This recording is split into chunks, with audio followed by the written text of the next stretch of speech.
ഞാൻ അവളെ കണ്ടുമുട്ടുന്ന ആദ്യ കാഴ്ചയിൽ ആ രൂപം എന്റെ ഹൃദയത്തിൽ ഒരു പുതുമഴ പോലെ പെയ്തിറങ്ങണം. കല്യാണപ്പയ്യൻ വന്ന കാർ ആക്സിഡന്റ് ആയി. ആ അപകടത്തിൽ കല്യാണ ചെക്കൻ മരിച്ചുപോയി. എവിടെ വെച്ച്? മോളെ, നിന്റെ സ്വന്തം അച്ഛമ്മ ഇവിടെ തന്നെയുണ്ട്. ചോണയുണ്ടെങ്കിൽ ഒന്ന് കണ്ടുപിടിച്ചേ.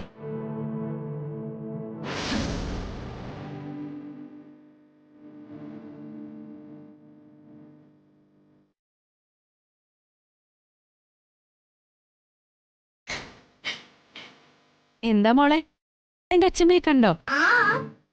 ഇതാ എന്റെ സ്വന്തം അച്ഛമ്മ.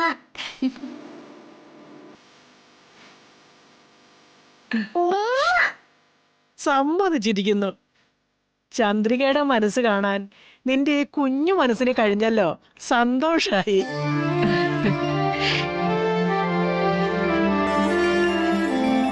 ഈ മുത്തശ്ശി കിളവിന്ന് പറഞ്ഞത് വെറുതെയാ. എന്റെ സുന്ദരി മുത്തശ്ശിയാ. മുത്തശ്ശി എന്റെ തങ്ക കുടമല്ലേ. എന്റെ പൊന്നു മുത്തശ്ശിയാ. നീ എന്റെ തങ്കക്കുടമല്ലേ? തങ്കക്കുടം, തങ്കക്കുടം.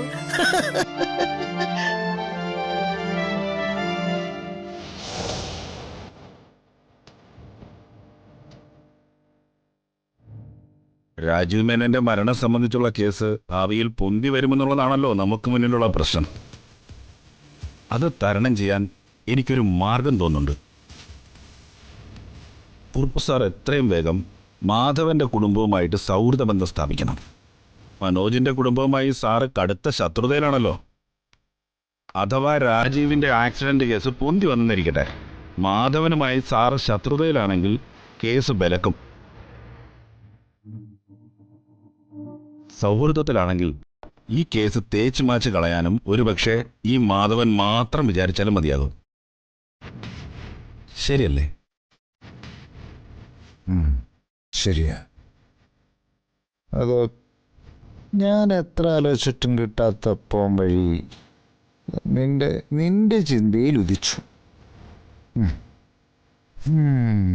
സമ്മതിച്ചിരിക്കുന്നു. ഇനി നീ തന്നെയാണ് പാർട്ടിയുടെ ആജീവനാന്ത സെക്രട്ടറി.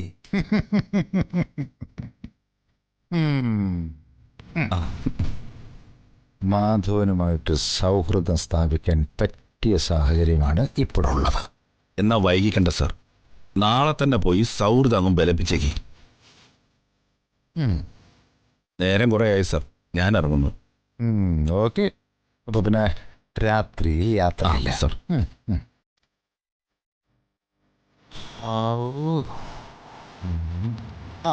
നിങ്ങൾ വന്ന നന്നായ ജഗനെ കൂടി വിളിച്ചോ?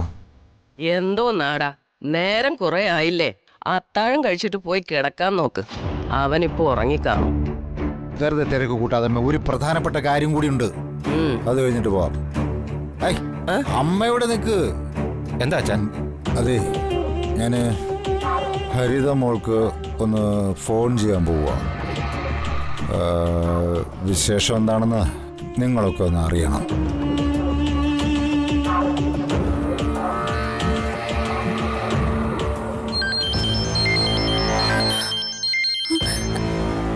ഹലോ, എന്താ ഈ നേരത്തൊരു വിളി? മോളെ, ഞാന് നാളെ അങ്ങോട്ടേക്ക് വരികയാണ്.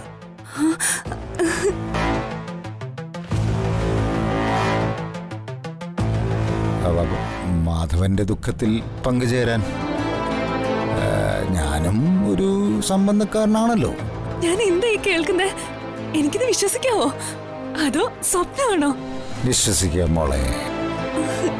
പിന്നെ എന്നോടൊപ്പം നിന്റെ അമ്മയും ഉണ്ടാകും. ബാക്കി കാര്യങ്ങളൊക്കെ നമുക്ക് നേരിൽ സംസാരിക്കാം. ഓക്കേ അച്ഛാ. ശരി മോളെ.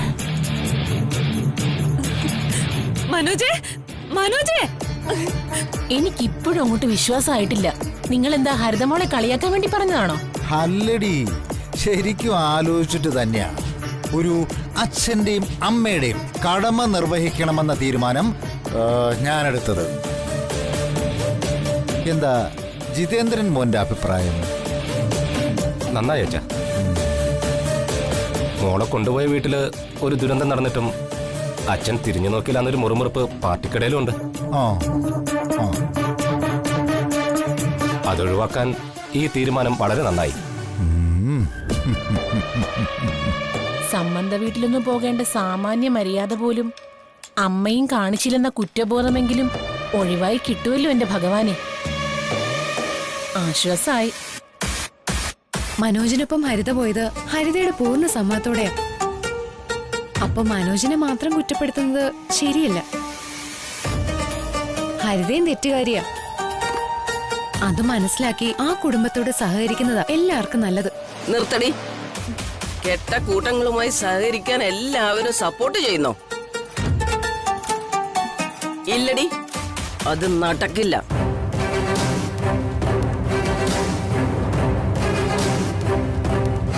കരുണാകര, നീ അവിടെ പോകാൻ പാടില്ല. അമ്മ വെറുതെ ദേഷ്യപ്പെടണ്ട, പറയുന്നത് മനസ്സിലാക്ക. അതായത് മാധവന്റെ സുഹൃത്തുക്കളും ബന്ധുക്കളൊക്കെ ആയിട്ട് ഒത്തിരി പേരാ നാട്ടിലുണ്ട്. മാധവനുമായിട്ട് സൗഹൃദത്തിലാണെങ്കിൽ അയാളുടെ കെയർ ഓഫിൽ അവരുടെ വോട്ടൊക്കെ ഈ കുറുപ്പിന്റെ പാർട്ടിക്ക് തന്നെ വീഴും. അവരുടെ ദുഃഖത്തിലും വിഷമത്തിലും പങ്കെടുത്തതിന്റെ പേരിൽ രാഷ്ട്രീയപരമായിട്ട് അതെനിക്ക് ഗുണമേ ചെയ്യൂ. ഓ, അങ്ങനെയാണോ? കാര്യങ്ങൾ അങ്ങനെയാണെങ്കിൽ നിന്റെ തീരുമാനത്തെ എതിർക്കുന്നതും ബുദ്ധിയല്ല. എന്ത് നിറയേട് കാട്ടിയും വോട്ട് ബാങ്ക് നിറയ്ക്കുന്നതാവണം യഥാർത്ഥ രാഷ്ട്രീയക്കാരന്റെ സാമർഥ്യം. നാളെ തന്നെ സുമലതയും കൂട്ടി പോയിട്ട് വാ. ഓക്കെ അമ്മേ.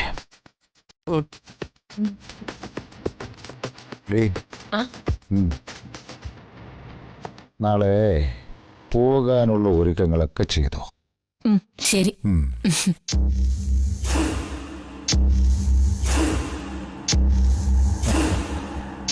വന്ദന ആ രാജീവിന്റെ കൊച്ചിനെ ഒതുക്കാനാ ഈ കുറുപ്പിന്റെ പരിപാടിയെന്ന് ഇവരുണ്ടോ അറിയുന്നു. ഈ കുറുപ്പിന്റെ കണക്ക് അങ്ങനെ പിഴയ്ക്കാറില്ലല്ലോ. ആ ആ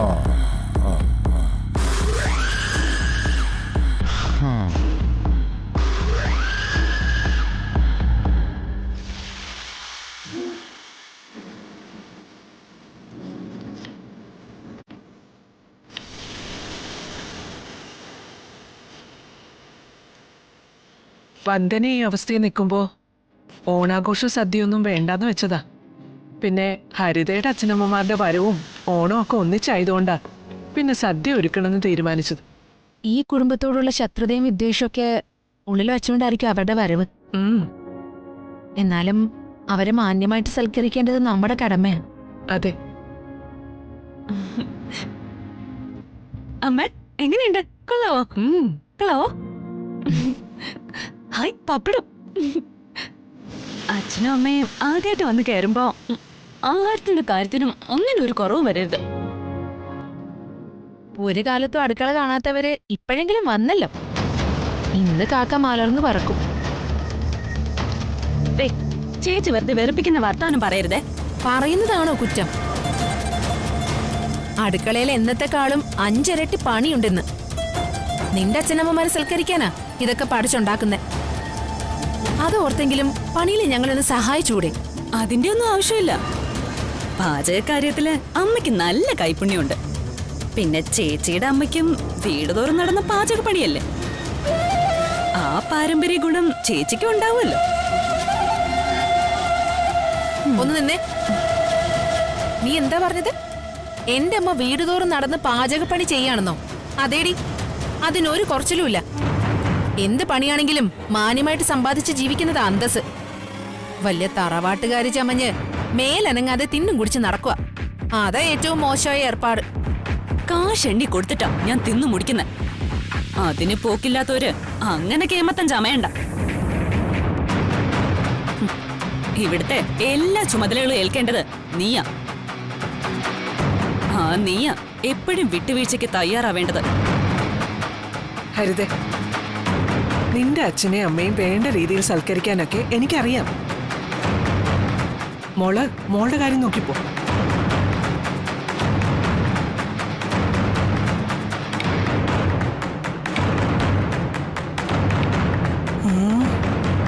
അങ്ങനെ ഒരു ഓണത്തല്ല് ഒഴിവായി. ശത്രുതയിലായിരുന്ന രണ്ട് കുടുംബങ്ങളെ തമ്മില് യോജിക്കുമല്ലോ എന്നുള്ള സന്തോഷത്തിലാ ഹരിത. ആ ഉത്സാഹവും സന്തോഷവും നമ്മളായിട്ട് ഇല്ലാതാക്കല്ലേ മോളെ.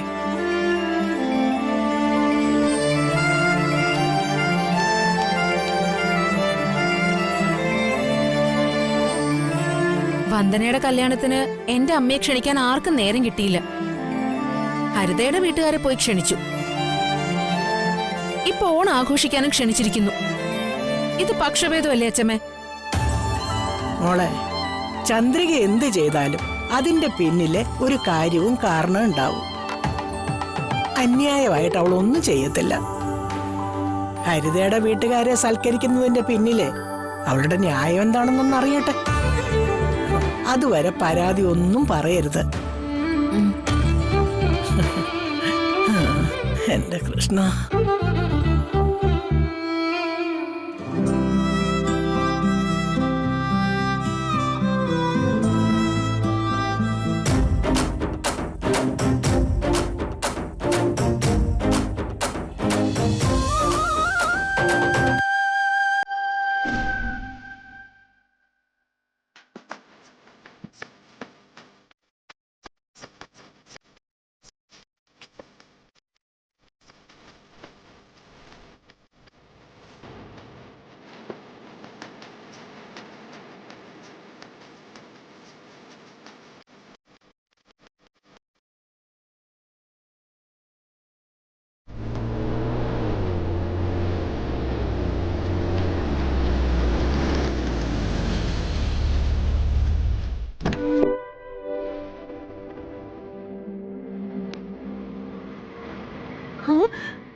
അച്ഛാ,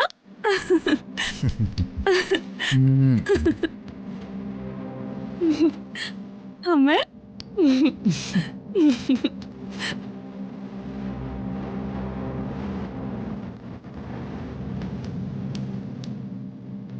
വാ അച്ഛാ.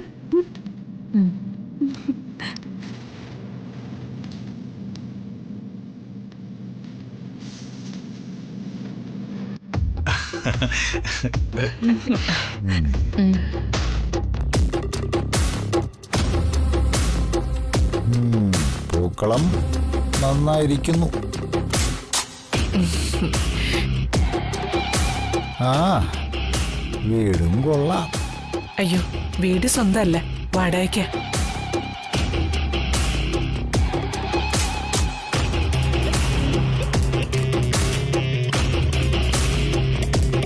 സാറ് വരൂ, അകത്തേക്കിരിക്കാം.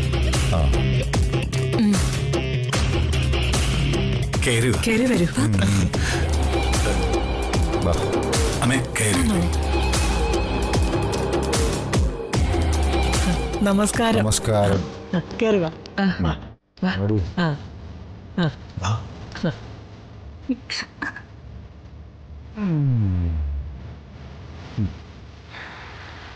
ഒരോണമായിട്ട് എല്ലാവരെയും ഒരുമിച്ച് കാണാം എന്ന് കരുതിയ ഈ ദിവസം തന്നെ ഇവിടേക്ക് വരാൻ ഞാനും സുമലതയും തീരുമാനിച്ചത്.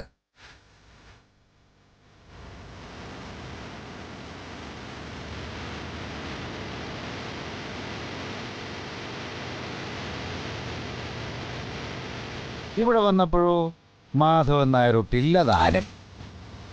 അച്ഛൻ വർക്ക് ചെയ്യുന്ന സ്ഥലത്ത് ഓണാഘോഷവും ഓണസദ്യയൊക്കെ ഇന്ന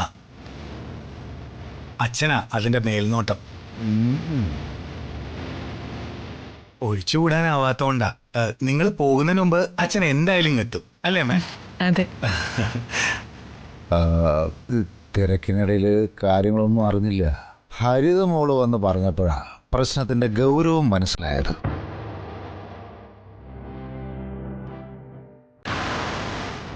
ഇപ്പൊ പിന്നെ നിങ്ങളുടെ ദുഃഖത്തിൽ പങ്കുചേരാനും ആശ്വസിപ്പിക്കാനുമാണ് ഞങ്ങൾ വന്നത്. പലരും ആശ്വസിപ്പിക്കാൻ വന്നെങ്കിലും ശത്രുത മറന്ന് നിങ്ങൾ വന്നപ്പോൾ വലിയ ആശ്വാസമായി. മനസ്സ് വല്ലാതെ തണുത്തു. നന്ദിയുണ്ട് സർ.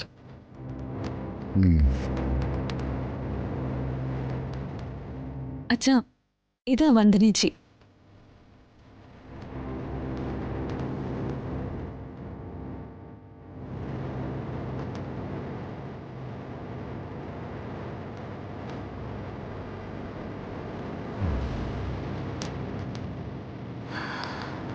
മോളെ പിന്നെ എങ്ങനെ ആശ്വസിപ്പിക്കണമെന്ന് എനിക്കറിയില്ല.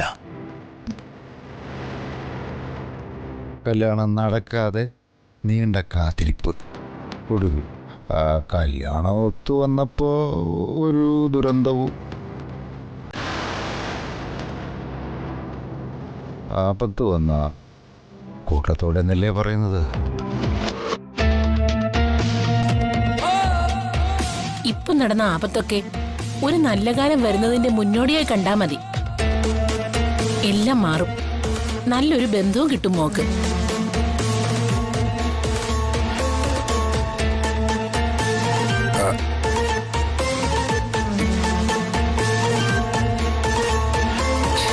അപകടം ആരോ കരുതിക്കൂട്ടി ചെയ്യിച്ചതാണോ എന്ന് ഞങ്ങൾക്ക് സംശയമുണ്ട്.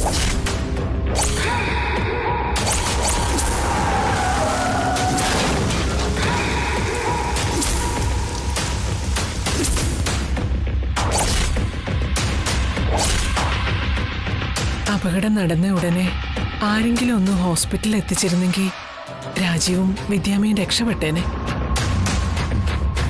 അല്ല, എന്റെ മോൾക്കൊരു ജീവിതം കിട്ടിയേനെ. ഒരു ദാക്ഷിണ്യം അവര് കാണിച്ചില്ല, ദുഷ്ടന്മാര്.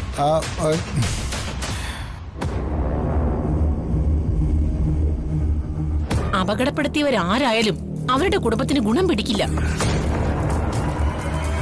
നശിച്ചു പോവുകയുള്ളൂ. ഇതേ ഒരു പെണ്ണിന്റെ താലിശാവ.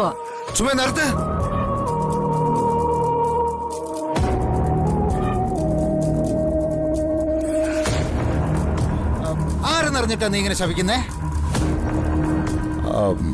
നല്ലൊരു ഓണമായിട്ട് നമുക്ക് മറ്റെന്തെങ്കിലും പറഞ്ഞൂടെ? മുത്തശ്ശി ഇതൊക്കെ ഒന്ന് പറഞ്ഞ് മനസ്സിലാക്കി കൊടുക്ക്. ശപിക്കാൻ കണ്ട നേരം.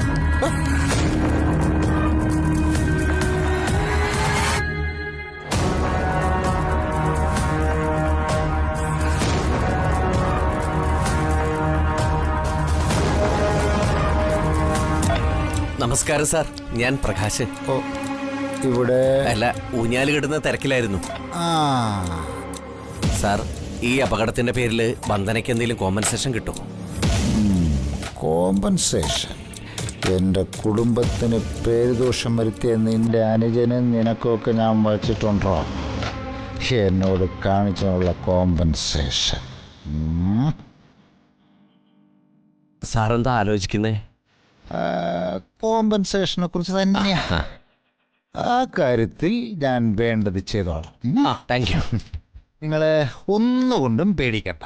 ഇതൊക്കെ താൽക്കാലിക സങ്കടങ്ങളല്ലേ, മറന്നേക്ക്. ഈ കുടുംബത്തിന് വേണ്ടി വേണ്ട സമയത്ത് വേണ്ടതൊക്കെ ഞാൻ ചെയ്തോളാം. സന്തോഷായില്ലേ? ഇത് എന്റെ മോനാ.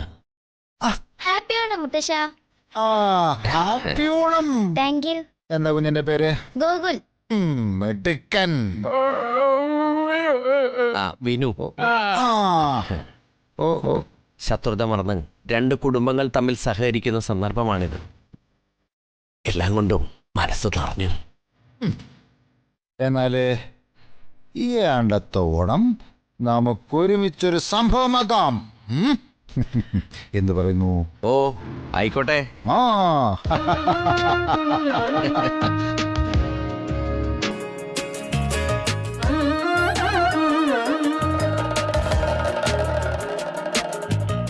തുമ്പപ്പൂവുണ്ടോ ഒരു പൂക്കളമെഴുതാൻ? തുളസിക്കതിരുണ്ടോ കാർക്കശ്യമെഴുതാൻ? കൂന്തലിലണിയാൻ പൊന്നിൻ ചിങ്ങത്തിൽ അത്തപ്പൂക്കളമായി പൊന്നോണക്കാലം വരവായി മലനാട്ടിൽ.